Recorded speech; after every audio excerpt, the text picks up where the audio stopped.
everybody. We'll kick back a little bit, let everybody get checked in, and we'll keep rolling. We've got several topics today. Guessing maybe 45 minutes tonight. Depends on how long this last category goes. May not be that long because we'll be able to get through the first ones pretty quick. So.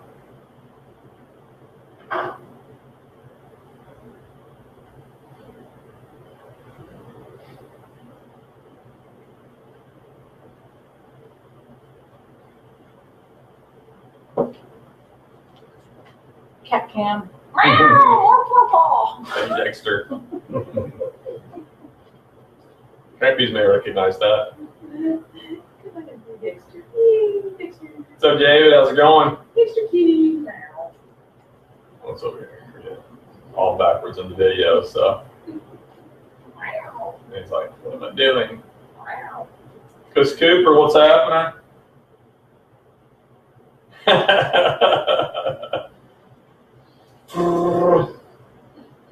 And I need a co-host, I guess, for that too. So. Yes, no, he said the couch looks like the Wayne's World couch. So. Katie. It's Katie couch. It's actually, yeah, it's actually Katie McGuire couch. actually Katie McGuire's old couch. When she moved, we stole it. So, Hutchins in Texas, what's happening? And Angela. Hey, Angela, you guys back home? Did you guys leave those guys at camp, or are you guys playing while the boys are at camp? Ah, David, nice. We did that the other day. We had a nice little snow cone after Dez's ride. Of course, I drove over there, but. Come on, Dexter. Alrighty, we'll go ahead and get rolling. We're a couple minutes in, and we'll kind of ease into things. And if you guys have things that you guys want to talk about, just hit me up. We've got some notes. So, welcome to the weekly Wizard update. Oh no! So, Oh gosh. alrighty. Let's stop right there. Yeah. So hit us up and let us know what's up with Kai. You can just private message Dez if you want to, and let us know. Kevin Wagner, what's happening? Welcome to the weekly Wizard update. Hanging out at our little remote location. Obviously, I'm not at home. I'm at Dez's house. I've been doing physical therapy. I had to work Monday, so I had to come up today and do therapy, and I do physical therapy tomorrow again, and then Friday again. So rehab's going well, and Sean Smith out at ARC, Athletic Recovery and Rehabilitation for Athletes. It's more of a recovery play. Yeah, Des got the shirt on, so we'll try to post a link up here in a minute. Actually, Des, you could probably get your phone and post a link up on this if you wanted to get on the live. That'd be cool. And you've probably heard us mention ARC before. Let me come back to this. So let me finish up. So yes, that's what that's why I'm here, and that's why we're at the remote location. Topics today: Moonshine Madness update. Had our first race. Upcoming races gonna take care of that. Thanks, Angela, for the update. And yeah, just hit Des offline, and we'll talk about what's going on. Talk about what's next with Moonshine Madness.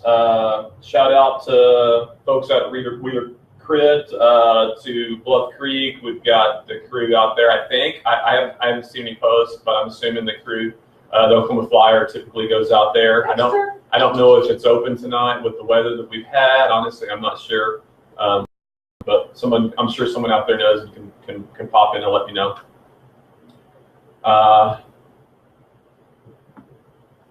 George, what's happening? Alex Canada, what's happening? What's going on, guys? And Daryl, what's happening? Yeah.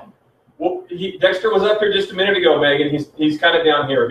I'm sure he'll come up in a minute. So. Dexter cam. He's hopping up on the couch as we speak. There Dexter you go. Cam. And then I'm going to close with the big topic today. And Some wildfire. we've mentioned this topic before, but I just want to revisit it again. And I've had a couple of people mention it to me. In fact, this weekend, someone else asked me again. And you know, a lot of the newer riders, not necessarily new riders, but at least the Cat 3 riders that are still looking at moving up and progressing into the Cat 2s. And then there's still a lot of the Cat 2s progressing into the Cat 1s, you know, have questions. You know, how do you do this? How do you make it happen? What, you know, what does it take? What can I expect? And so I'm going to focus mainly on the 3 to 2 jump, since more of our people are doing that. And typically by the time you're ready for the 2 to 1 jump, you're a little more seasoned and you probably know enough, you know, about what's going on to kind of sort of expect what's happening. And so I'm going to focus mainly on the 3 to 2 jump and talk about what that entails, what that feels like, what you can expect, what you need to do, how do you need to survive it, things like that, and we'll go from there. So anyway, all right. George, vote yes on 788 and help the wizard with his knee problems. I know, right? I know. I wonder if I could get a medical exemption for that. I don't know. Probably not. So, what's up, Jason? Checking in. What's happening?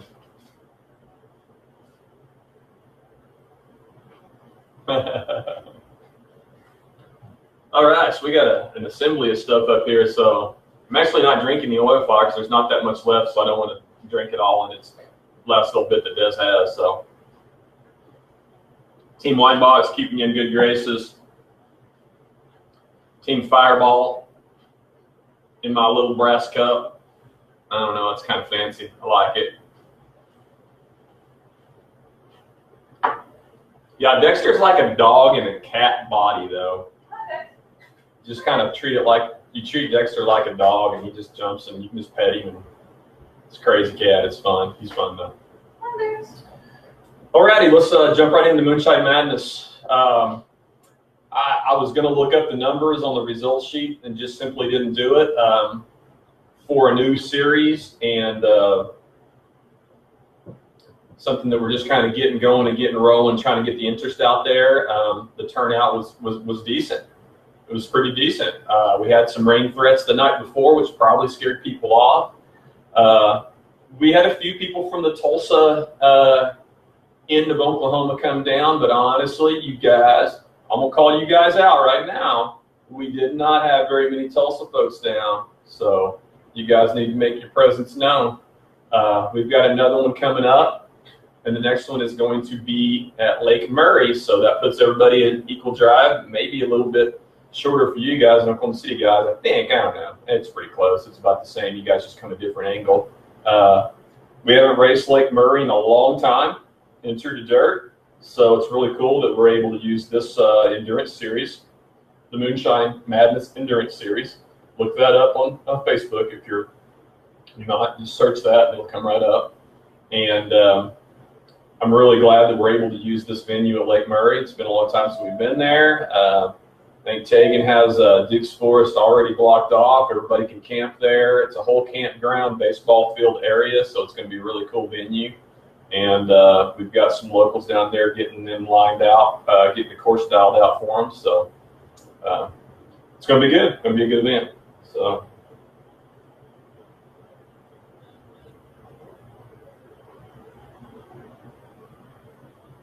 Yeah, he'll be good. He's good.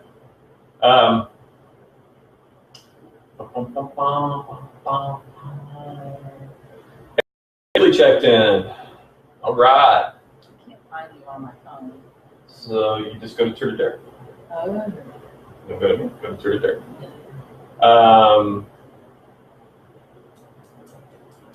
So let's see. Yeah. So the Moonshine Madness, Draper. It was cool. Man, had a big rain the night before, but Bill Denton and the crew got out there as usual and just worked their butts off and got that place dialed in. And trail was in good shape.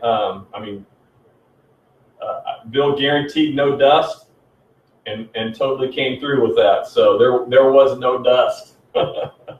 Some of the climbs are a little tacky, we heard. So some of the guys are getting a little tired at the end. The humidity was just unnaturally crazy because of the rain right beforehand, and then the threat of rain, which actually came in late during the awards. So I think a lot of the riders, it was really funny. It was almost across the board. I mean, if you did the whole race and didn't have any cramp issue or any stomach issue, you were the anomaly. Almost everybody else had one of the two or both, whether it was stomach gastro issues or cramp issues. And I think a lot of that was just because of humidity and trying to take in all extra fluids and extra food. It's just hard. It's hard on your body when you're doing that, and that's part of the gig. But it looked like everybody had a good time and got some good training in and some good racing. And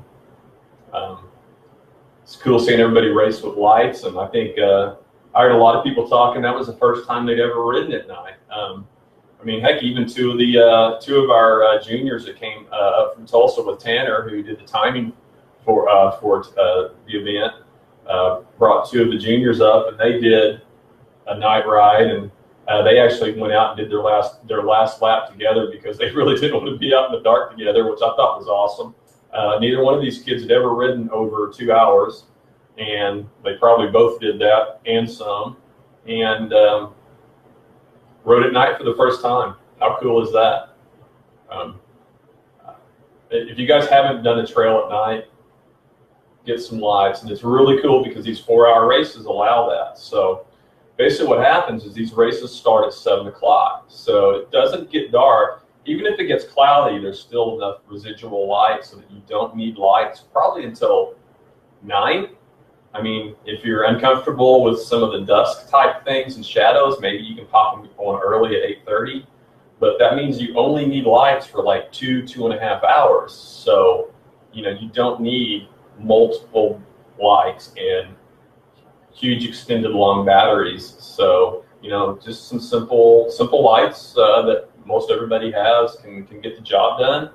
And you've probably got enough friends that aren't doing the race that maybe are roadies that do some stuff like that. You can snag an extra light from. So we really recommend having both headlamp light and bar light, just because the bar lights are good because they're steady and straight. But when you're curving, it's really good to have the helmet light because you're looking where you're going, and as you look, you can look into the curve and see. So both lights are good. But anyway, it's an experience, and I recommend it for everybody. So, Stephen Treaster's first official check-in. All right. I'm impressed with that, especially after I gave you crap for not changing for wanting to change your gear at the race. So then I did offer to change it for you with my stuff afterwards. So I did make up for that. So, Stephen Bruns, what's happening, brother? All right, so enough of that. The awards got hailed on, so I guess there's still awards to give away. I'm sure Tegan can make that announcement. I don't know if she'll check in tonight. Maybe she will. She was busy today with a lot of the girls. They had decided to go over to Wheeler Crit, and Wheeler Crit's still smoking. And I think this is Celestial's week. Notice I got a little Celestial hat going on here. I kind of changed up my wardrobe a bit.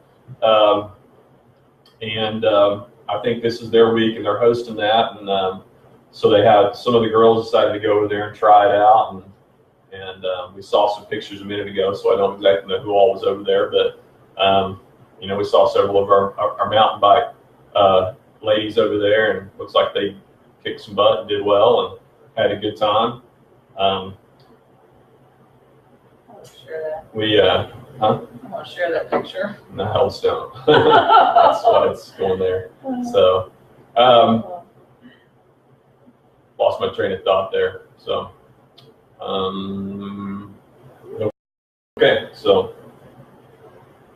oh yeah, I was talking about Wheelers. So yeah. So anyway, yeah. So Wheelers are. Sorry I couldn't make it out there. I thought about it, and then honestly, I just got lazy and tired, and I've been putting ice on my knee because.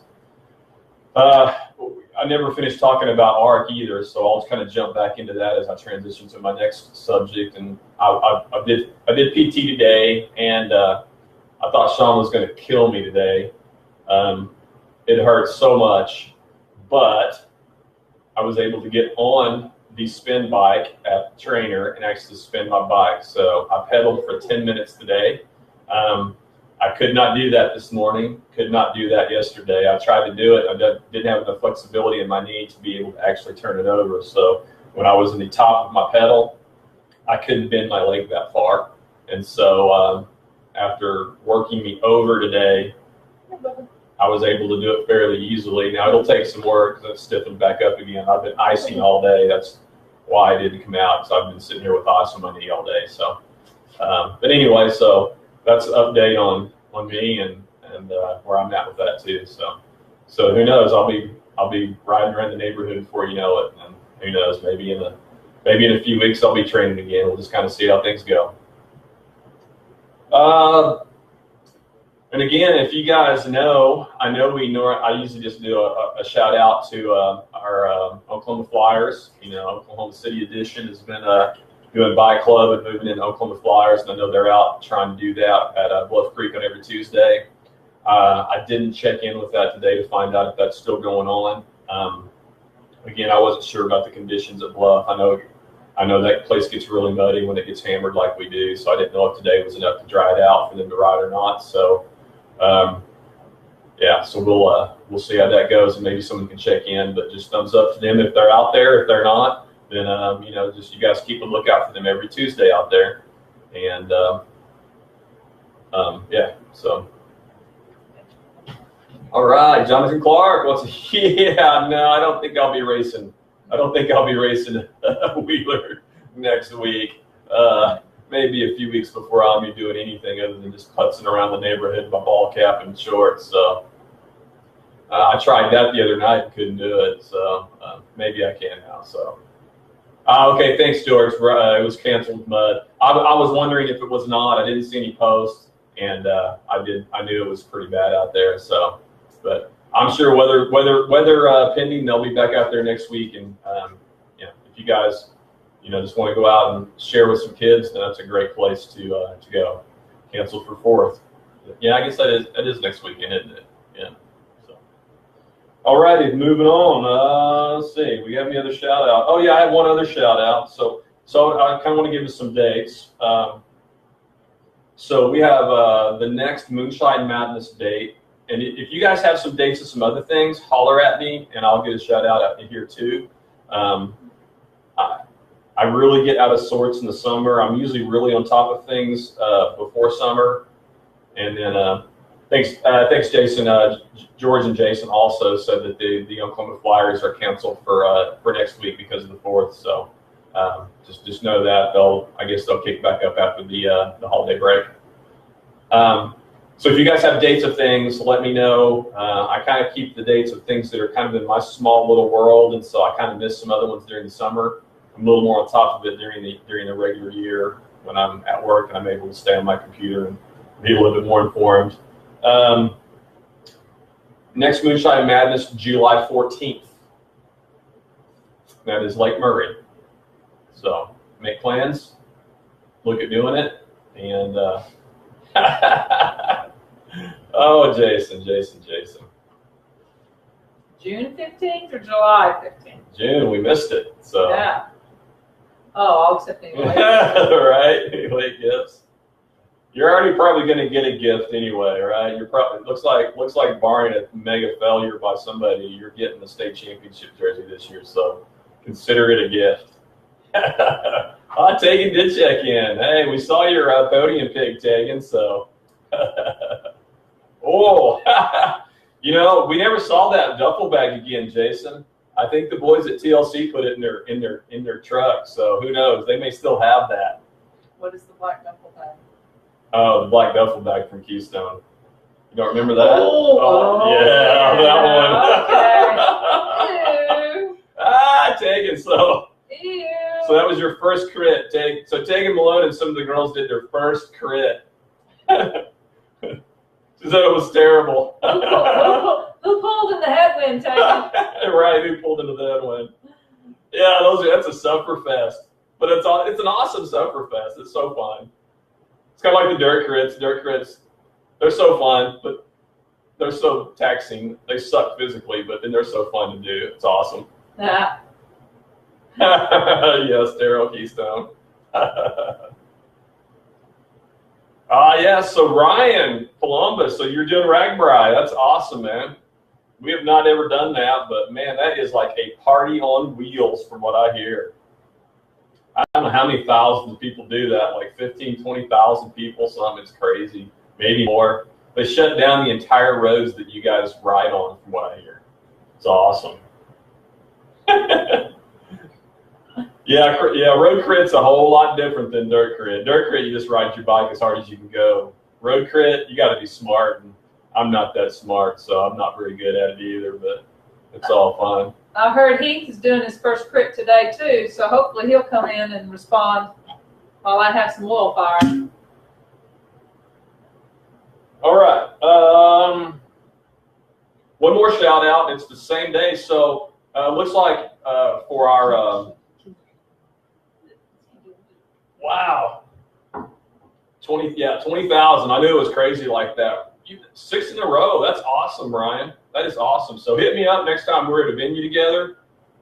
I'd love to talk to you about that. I just love hearing stories about those kind of long rides like that, because it's not about the ride. The rides are long, but they're not too hard. But it's super cool to do week-long events like that, where you're riding with the same crew and the same people, and the experience and how the camaraderie develops and the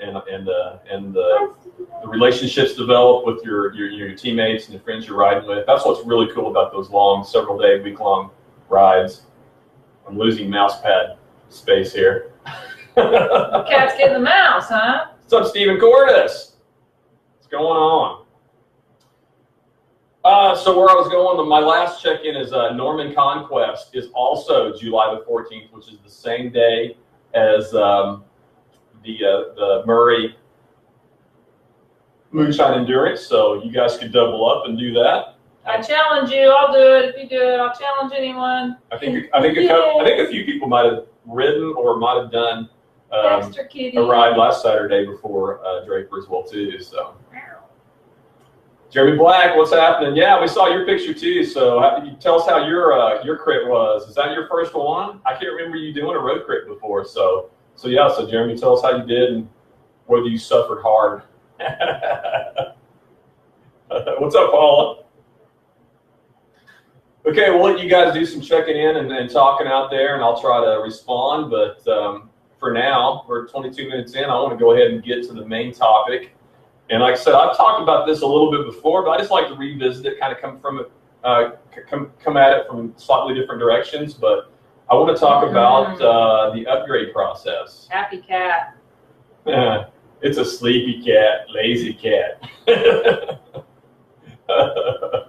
Extra cutie, smile.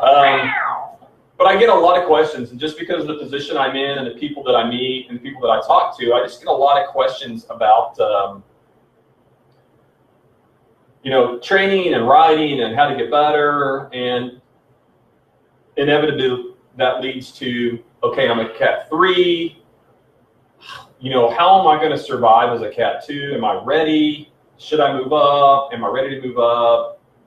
Okay, I'm moving up. What do I do? What can I expect? What's it like? And then also someone going from a 2 to a 1 as well. I get a lot of these questions, as do many of us that have been in cycling for a long time, because we've experienced it.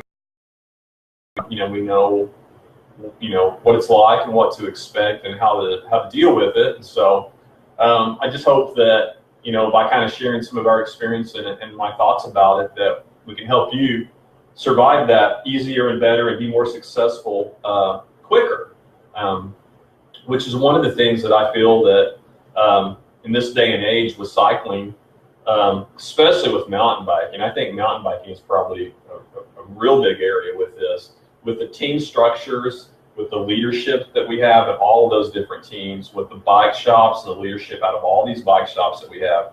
And we have many great bike shops, many great teams in our state. And with all of that, you have such good leadership. It allows our young riders to come in, get advice, good advice, that's helpful for their specific need, and it helps them get better, ride safer, ride stronger, ride faster, have fun doing it. And it just lets people progress at a much quicker pace. Whereas, 20, 15, 20 years ago when we were doing this, unless you were on a really good, serious team, which there weren't many like that. There were teams, but there were just no real structured, serious teams. You didn't get that leadership. You could go to a Cat 1 and just try to talk them up a little bit. They're not giving you crap. They're not telling you what they're training. They're not telling you how they're doing it. They're not going to tell you what they're eating, what they're drinking, how they're preparing the day of the race, how their strategy for the race. They weren't going to tell you that unless you were good friends with them.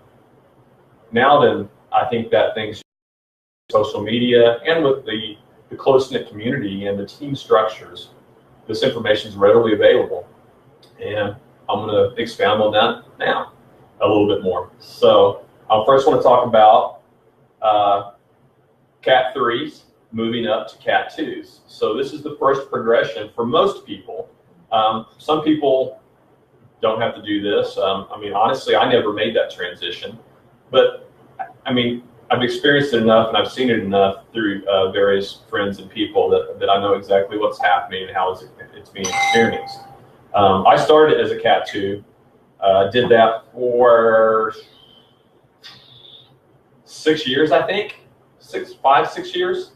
And I only had one fairly successful season where I was pretty much top 3 every year and lost the championship at the very last race of the season.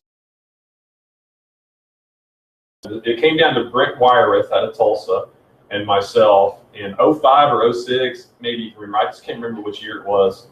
And it came down to the last race of the season at Steed, and he beat me and took the series, and we both catted up to 1s. And a lot of things have happened since then. But anyway, that was my cat up. So I became a 1, never having won a state championship jersey. I was never a 3. And the transition to a 1 was brutal. Took me probably 5 years as a 1 before I was competent, before I could even, compete really, for anything more than like 8th, 9th, 10th. So anyway, that's me. So anyway, back to 3s and going from a 3 to a 2. So just got a few things that I wrote down. So so basically you're dealing with, when you move from a Cat 3 to a Cat 2, you're dealing with several things. First of all, you're dealing with a distance increase. You're going from, typically, now it's not always, some of the shorter courses, it's not a 3-lap, 2-lap, 1-lap situation, but most of our races are. But you're talking about a distance increase. So you're pretty much almost, if not for sure, doubling your distance. You're going from 1 lap, which honestly, as a Cat 3 1 lap, you're almost looking at a sprint, because our races are typically under an hour. Our goal is around an hour, 50 minutes to an hour and 10, I think. I'd have to look at our specific guidelines, but typically about an hour. So some of our races are shorter, just depends on the course. So you're really talking about a full gas sprint. Now, not everybody it is, but for the top guys, it is. For the top guys, it's a sprint. For the top 3, top 4, top 5 guys. So the distance is extremely different. The thing you have to take in too is that when you bump to the 2s, not only are you going to go twice as far, but what you're going to discover, and you're going to be surprised unless you've looked at the times and done your research, but the Cat 2s also go faster. So they're going to be going faster than the Cat 3s, and they're going to be going twice as far, and they're going to be going faster even on their second lap. So you're going to have to be looking at increasing not only your endurance to be able to handle 2 laps, but you're going to have to be able to deal with the increased speed and increased intensity. So that is one good thing about the Cat 2s, is that with the Cat 3s, your start is very critical because you're not able to do a lot of passing.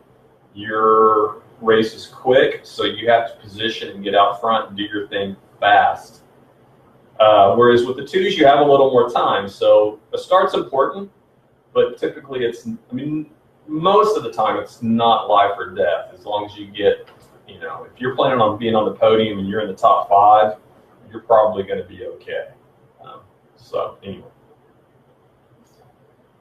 strategy, and that's where I was going with that, is a little bit different. So, you know, again, you don't have to be in the lead immediately knowing that you've only got 45 minutes to finish. So you have to start thinking, do I want to lead? Or do I want to, you know, I know so-and-so, I know they're fast, I know they're typically leading this category. Do I want to go with them and just sit their will? Do I want to ride my own pace? Those are all things that you have to begin to think about now, because it's not a sprint. So you're not going full gas the whole time. So you have to start thinking about, you're going to press the keyboard, are you? So you have to start thinking about whether you're going to dial it back in certain places, or are there certain places that you can attack maybe and get away. You know, you've got to start weighing your skill set. Are you good in climbs? Are you good in the downhills? These are all things that now come into play that are going to become a lot more important than they were in the one short lap that you were doing with the 3. So all of these things come into play. Another thing is nutrition. So as a 3, and with the distance and the time frame that you're looking at, honestly, there's really, nutritionally, I know a lot of people as 3s still say that they're out there and they eat a ton of food. Realistically, if you're out there for under an hour, there's not a need for food if you if you have proper nutrition leading up to the race and the race day and the several hours before your event. And it's just because of the time frame. Hydration is still going to be important, but that's probably more important prior to. 1 bottle is all you're looking as a Cat 3. So you don't have to do a transition. You don't have to do anything. You take everything with you. Maybe 1 goo. Maybe 1 goo is all you're going to need. Maybe in 1 bottle. That's all you're going to need for a Cat 3 course. So when you go to the Cat 2s, this now becomes something that you have to think about. You can't one-off it and just hope for the best. You have to plan. You have to prepare. You have to know your body. You have to know what you're going to intake. 2 laps going twice as far changes things. Your body consumes a lot of food, and it consumes a lot of other stuff. So, Daryl Stilson, just did my first Cat 2 race in Arkansas on Sunday. Twice the distance, twice the fun. There you go. It is, but it's still different. You have to plan differently. So, the nutrition and hydration, again, is different for everybody, and you really have to just kind of plan it out and know yourself and experiment. But if you're going to be a 3 and you're planning on moving to the 2s, this is something that you need to think about. You need to go out and do some rides that are hard. You need to see how your body responds. And you need to see what kind of food that you can take in. And definitely test this stuff out in pre-rides, because you do not want to go into a race and say, yeah, that looks pretty good. Hey, I'll take that goo from somebody like a brand that you've never had, and then you hit it. And then all of a sudden, next thing you know, your gut feels like you're just going to die because it's something that you've not tested and it just doesn't sit well with you. So there's no one nutrition that works for every person, because everybody is different. Everybody has different tastes. Everybody's body has different things that it allows, different things that work well for it. So you have to try those things and experiment and know that as a Cat 2, you're going to have to put food in your body. Okay? Yes, you can probably do 2 laps with no food, but you're not going to feel good when you're done, and you're not going to finish strong.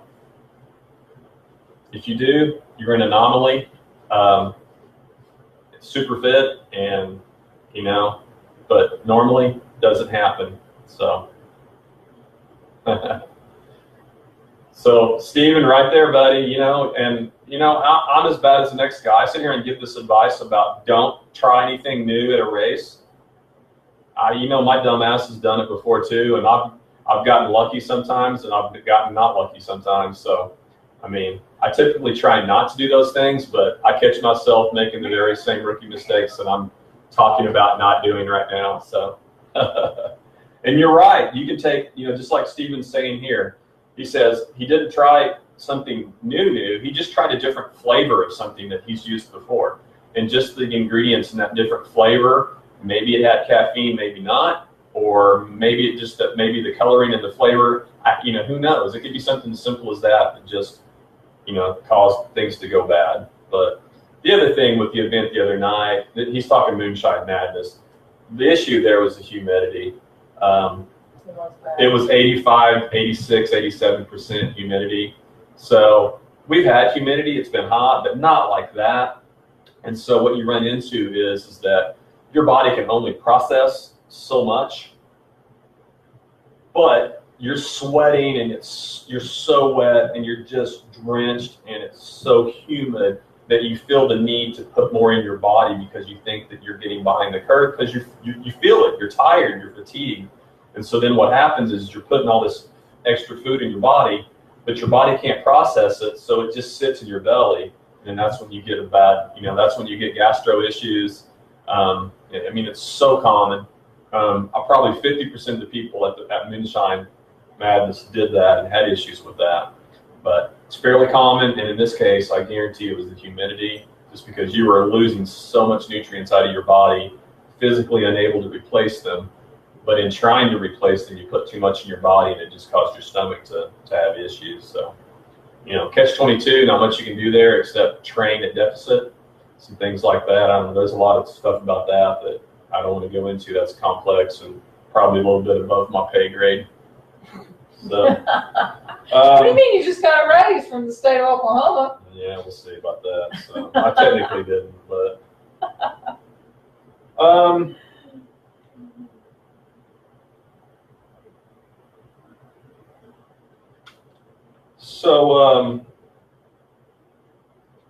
I'll briefly touch on the moving from a Cat 2 to Cat 1, and then I'm going to come back to dealing with 3.2. So the upgrade from going from a 2 to 1, and I've talked to a handful of you guys. We've had several over the last few years go up. So the difference there is the same thing. It's really the same, but it's not the same. It's the same in that, yes, you're adding another lap to it. So now you're not doubling your distance. It's a little more, but it's not quite double. However, the intensity level and the speed level at the Cat 1 level is just phenomenally crazy fast. So you are actually, so you want to factor in the fact that let's say you're doing 3 laps versus you're doing 2 laps. Typically your first lap, in most cases, the adrenaline pumping, you've got the start, everybody's going hard at the start, you're trying to position, your first laps are going to be super fast. Just across the board, if you look at averages, the first fast, hot lap of any Cat 2 race is going to be considerably slower than the very last lap after a Cat 1 racer is tired and they're finishing up their race, after doing 2.5 to 3 hours on a bike. So you have to be prepared knowing that they're going to be riding significantly faster and you're doing another lap. And then in addition to that, now you're looking at, I'm on the bike for 2.5 hours, give or take, 10, 15, 20 either side of that. Now nutrition becomes even more important. How am I going to take on board nutrition to stay at that intensity level? How do I prepare prior to that, nutrition-wise, hydration-wise, training-wise? So I would say one of the big things with the moving to a 2 to 1 is going to be, and I think I just wrote a few things here, intensity and speed. You have to be able to ramp up and be able to maintain big intensity, big speed. You need to do it for a long time. Speed and intensity that you probably did not ever really do during a Cat 2 race. Maybe if you're in some, maybe if there's a certain situation where you really, really pushed hard, maybe you reach that. But you're going to have to be able to do that now, every race, every day, every lap, every minute of every lap. You have to be dedicated and you have to be able to sacrifice. Because once you decide that you want to become a Cat 1 from a Cat 2, you can no longer, assuming that you want to survive and you want to do well, you can't just ride your bike. You can't just go out and train, sort of. You can't take a little bit of time off. You can't do it half-heartedly, and you have to be able to repeat it. You can't say, I'm just going to go out and do it. I'm going to go train really hard for 6 months and do really well, and I'm going to take the summer off, and then we'll give it a shot next year and see how we go. No. You have to dedicate almost everything to it. Now, I'm not saying you can't do it and still do all the other things in your life with your family and kids. I've managed to do it. Many of us managed to do it. Once you get into a routine and you get into a lifestyle with it, it works. And you can maintain it. You can maintain everything. But you have to dedicate, and you have to sacrifice time, and you have to make it happen. With our Cat 3s and Cat 2s, you don't quite have to do that. To be good, yes, you do have to do some dedication and sacrifice and regimented training.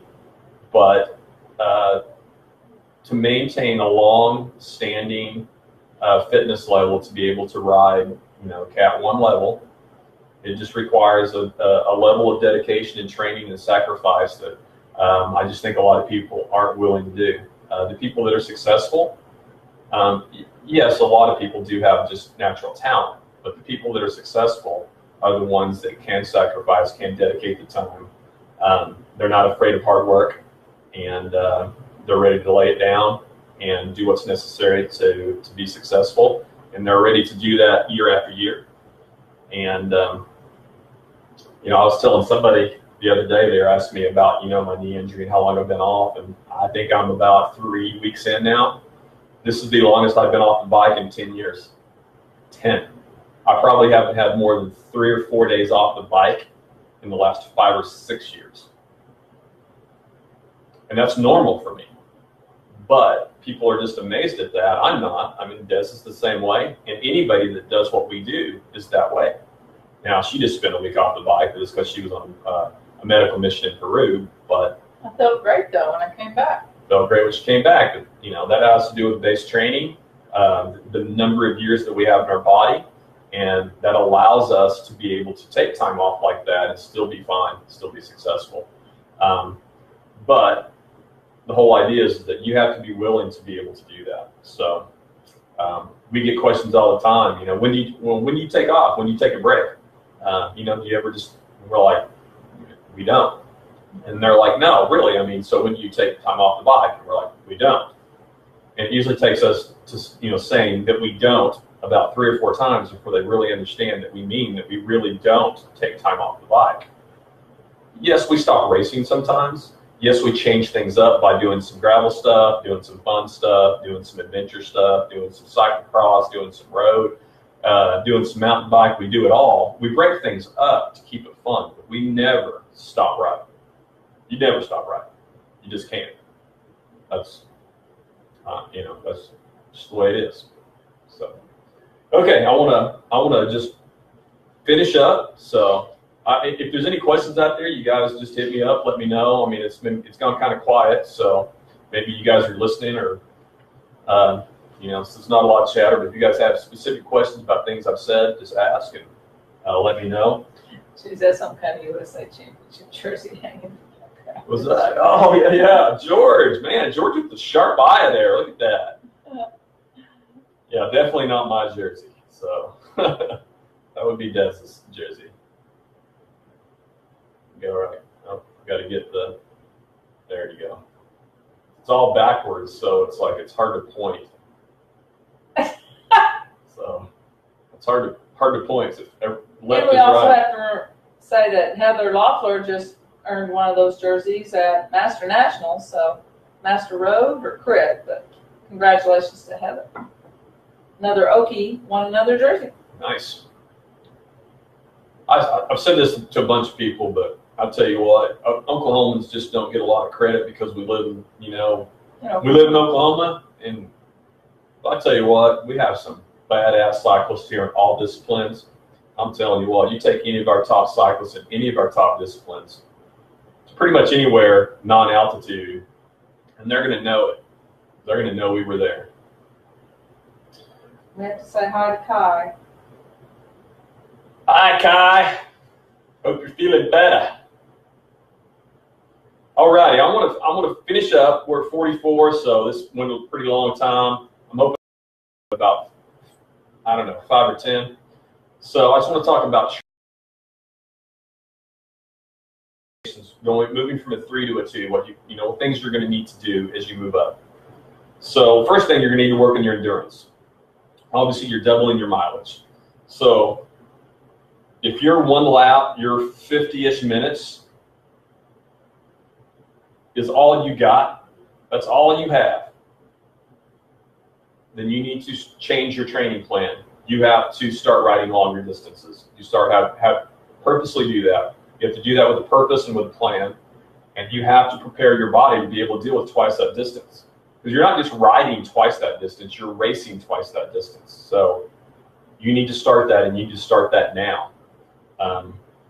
So I would consider, even as you're winding down with the last 3 races of our season, you need to go ahead and start implementing. If you already know that you're moving up to a 2 next season, towards the end of our season, I would go ahead and start working on base miles and raising your level of distance and endurance, because you're going to have to be able to deal with everything that it takes to go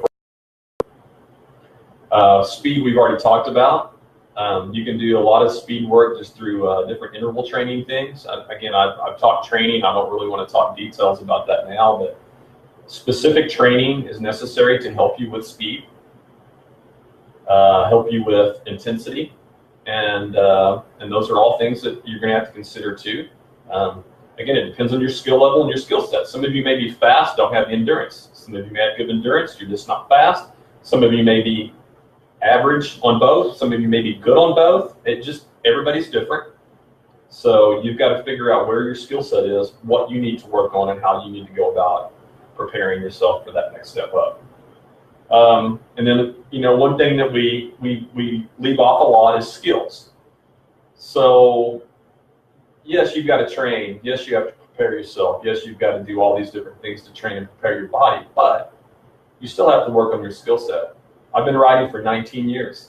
There was something every year that I pick that I just feel that I'm not as good as I need to be at. So there's someone that did something to me at a race, and they attacked me, and I couldn't go with them. And it was not because of my fitness. It was because of something that I couldn't do on my bike. Whether I couldn't take sharp corners, or whether I couldn't ride in the sand, or whether I was in the mud and I struggled in the mud, or whatever it was. I picked those things like, okay, this is what I did not do well at last year. This is what I'm going to work on. And so I will purposely work on those specific skills.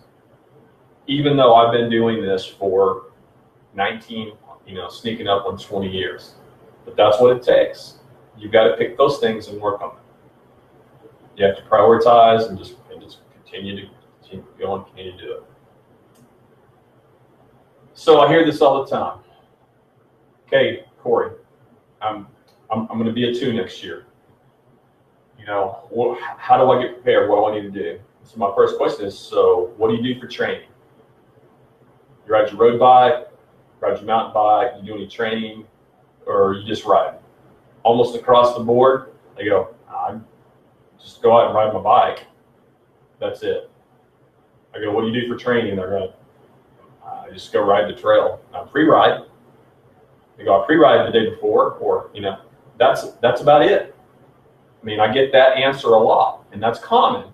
And honestly, you can get by with that as a Cat 3, because at that point, the more you ride your bike, the better you are. You're riding your bike, you're getting better because you're new, you're developing skills, you're developing balance, strength, endurance, all of those things, you're developing those. You're learning the trails, you're learning all the different techniques and all the different styles that you need to survive on certain trails. So just riding your bike is good enough. But as you bump up into the 2s, and then obviously as you move to a 1, training becomes important. And it needs to be specific training. So this is something that I have said all along, and it's quality over quantity. Now, sometimes quantity is necessary when you're doing base miles, and your base mileage time of the season, when you are specifically supposed to be putting in larger miles, because that's the time of season that it is. But once you start dialing in your training, you're probably not going to be riding as many miles as a lot of guys. So I see these guys all the time. They're like, yes, man, I hit 10,000. Man, I hit 15,000. I probably don't ride 3,000 to 4,000 miles a year. Max. I think one year I did 6 because I was really trying to ride some extra. And I'm like, well, you know, a guy that's going, man, I rode 10,000 miles last year. And I'm like, good for you. I rode 3,000. And I'm still beating you with one gear. Nice. And I'm older than you. I know, really, I don't say that, but, you know. Anyway, I think that. But, you know, that's the point, though, is that, you know, we do that. Our training's specific. And so that's what, you know, you need to do. And so you don't have to, obviously, you know, moving from a 3 to a 2, it doesn't have to be as serious. It doesn't have to be as regimented as what we do. But just having an idea of a plan of doing some certain types of rides and certain types of training, even as small as doing something twice a week that's specific, can make all the difference in a Cat 2 race, because just of the distance and what it requires. So, and then obviously, you know, as you want to go from, you know, I want to get better as a 2, and then all of a sudden now you're like, oh, well, I've gotten better as a 2. Now I want to get on the podium as a 2. So then maybe that 2 days turns into 3 or 4 days a week.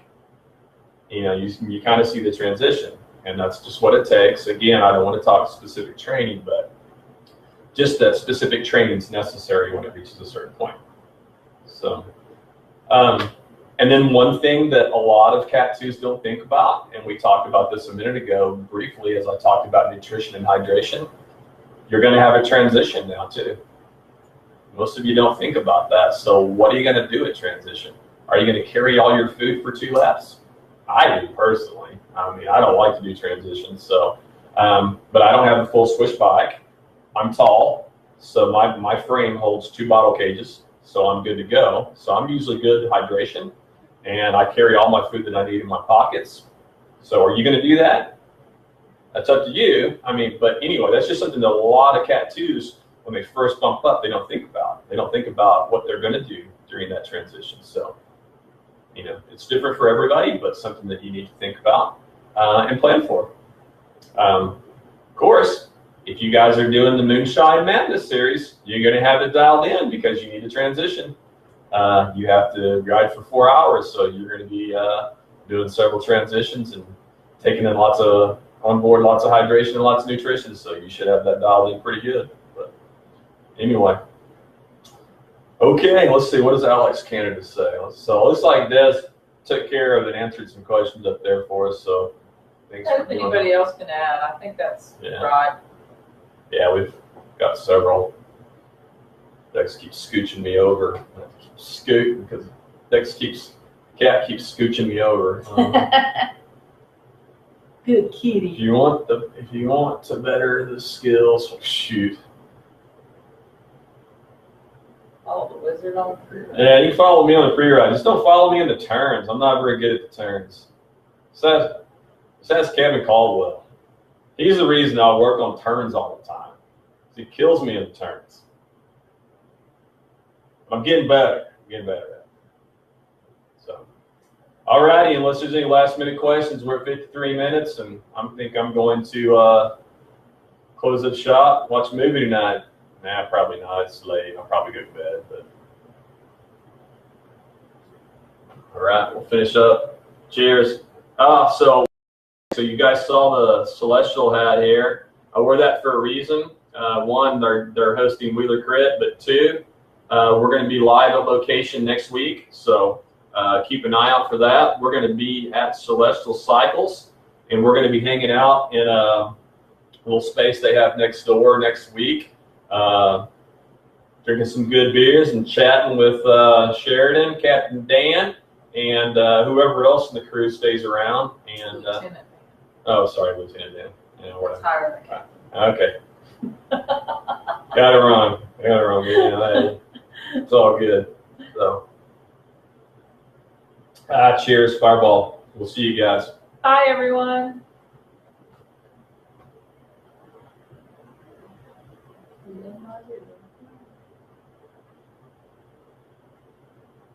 So